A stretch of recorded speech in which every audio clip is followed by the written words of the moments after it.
silent blender is detected, and you can see after pressing that button we got here 80 volt on DC bus and 59.5 on the motor pin. So we increase the RPM of motor. Earlier it was a 5000, now it is a 15,000, 20,000 and 22,000.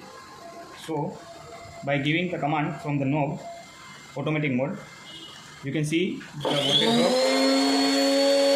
and the current.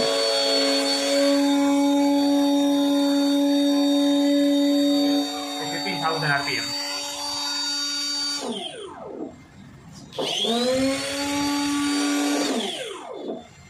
Now smoothie mode, it is a 20,000 RPM.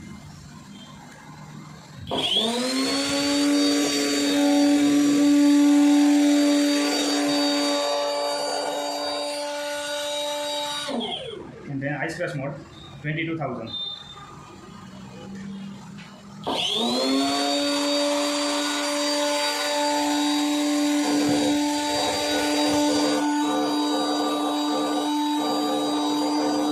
Thank you.